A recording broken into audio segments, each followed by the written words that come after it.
देखिए मेरे पत्रकार साथियों, सच्चाई आप भी जानते हो।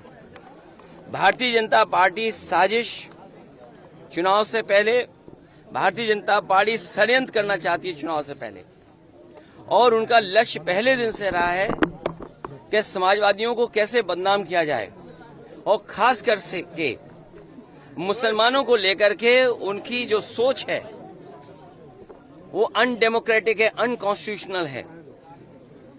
ये सोचिए एक मुख्यमंत्री योगी,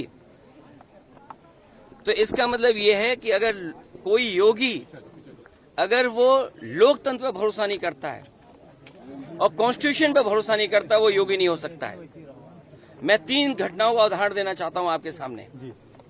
पहली घटना हाथरस, जिसमें एक साधु संत के कार्यक्रम के लिए परमिशन के लिए भारतीय जनता पार्टी के विधायक और नेताओं ने लिखा था, लेकिन जो प्रशासन को काम करना चाहिए था, जिस जिम्मेदारी से सुरक्षा और उन चीजों का इंतजाम करना था, वो नहीं किया, जिसका परिणाम ये हुआ कि बड़ी संख्या में लोगों की जान चली गई। न केवल जान गई है, उनका नुकसान हुआ बड़े पैमाने पर। बहुत से लोगों का हाथ पैर या जो भी नुकसान हुआ, उसका कोई मदद सरकार ने नहीं की। दूसरा, आपने देखा होगा गोमती नगर में, और जब मुख्यमंत्री ने सदन में ये कहा, सूची तो हालांकि बहुत लंबी थी, इसमें पुलिस का दोष कम है, पुलिस तो पूरी सूची दी थी, लेकिन भारतीय जनता पार्टी के जो मुख्यमंत्री और सरकार है वो ये चाहती है कि पुलिस भी भारतीय जनता पार्टी की कार्यकर्ता बन जाए। ये जो नए तरह का काम हो रहा है कि पुलिस को भी ये भारतीय जनता पार्टी का कार्यकर्ता बना रहे हैं। जब पुलिस ने सूची दी सब नामों की, तो आखिरकार मुख्यमंत्री जी ने केवल यादव और मुस्लिम का नाम क्यों पढ़ा? और सच्चाई पुलिस भी जानती है कि जिसमें कि यादव का जिसका नाम लिया है, सुनने में आ रहा है कि वो फुटिंग में नहीं था, जो कैमरे की जो तस्वीर है उसमें नहीं है, वो कैमरे में नहीं था, क्योंकि वो चाय पीने गया था और पुलिस को यादव मिल गया, इसलिए उसको जेल भेज दिया। मैं आपके सामने कहना चाहता हूं, ऐसे लोग जो कानून का उल्लंघन कर रहे हैं और भारतीय जनता पार्टी का कार्यकर्ता बनकर के काम कर रहे हैं, जब कभी भी सरकार आएगी ऐसे अधिकारियों के खिलाफ भी कार्रवाई होगी। और तीसरा उदाहरण, अभी रुक जाइए, तीसरा उदाहरण अयोध्या का, जिसमें कोई पॉलिटिकल पार्टी, अगर समाजवादी पार्टी ये बात कहती है कि डीएनए टेस्ट होना चाहिए, कैसे मुख्यमंत्री हैं ये, इन्हें कौन राय दे रहा है? ये कानून किसका संशोधित है?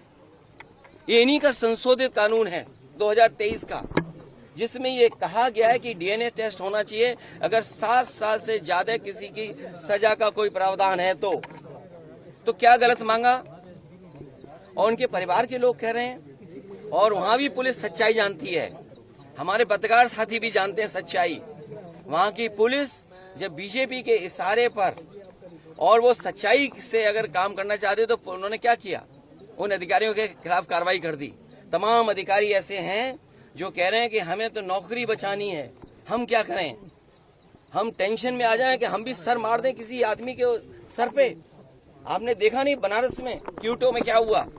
अधिकारी पे इतना प्रेशर, इतना प्रेशर, इतना प्रेशर कि वो आकर के सर मार दिया उसके व्यापारी के।